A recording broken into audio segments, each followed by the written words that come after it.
kami dari kelompok 4 tugas bahasa Indonesia. Perkenalkan, nama saya Rizky Aditya Ramadan. Saya Rifal Martu Hasibuan. Dan saya Muhammad Zaki. Terakhir saya Muhammad Rajani. Kami akan menjelaskan apa itu diksi.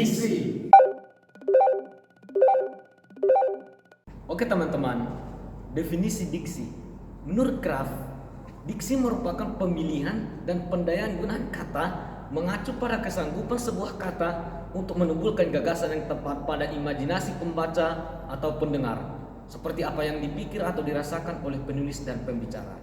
Yang kedua, pengertian senada dengan finoza.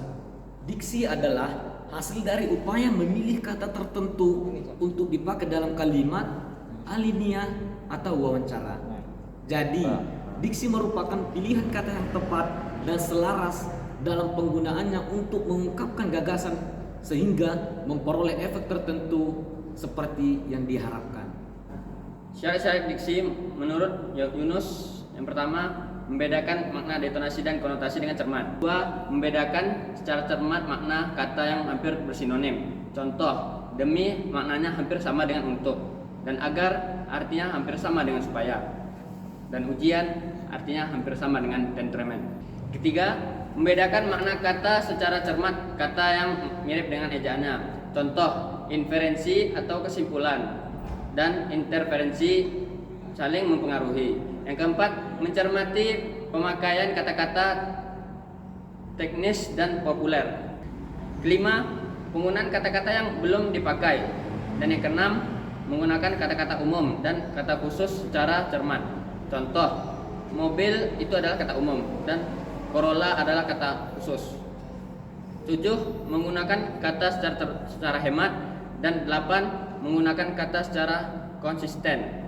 Diksi juga terdiri dari beberapa bagian. Salah satunya adalah idiom.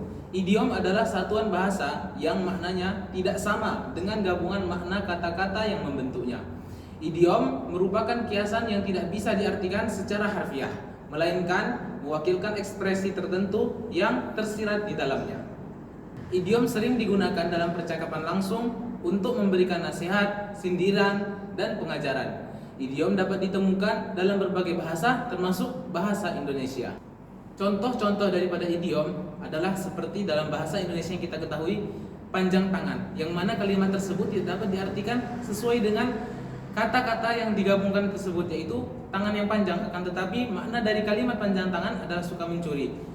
Kemudian angkat kaki, yaitu beranjak pergi meninggalkan suatu tempat, dan lain-lain.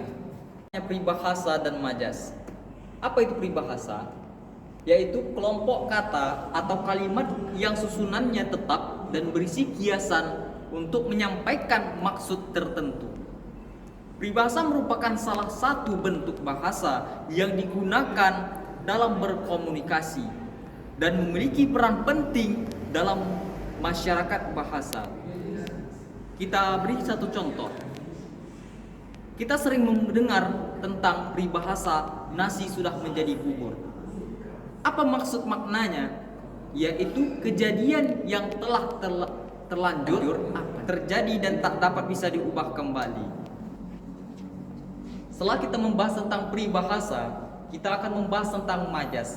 Apa yang dimaksud dengan majas? Majas yaitu penyimpangan dari makna kata yang biasa digunakan. Saya akan menjelaskan beberapa jenis majas dan contohnya.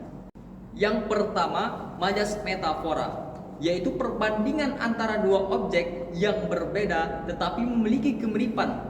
Contohnya, perusahaan itu bangkrut karena ulah tikus berdasi.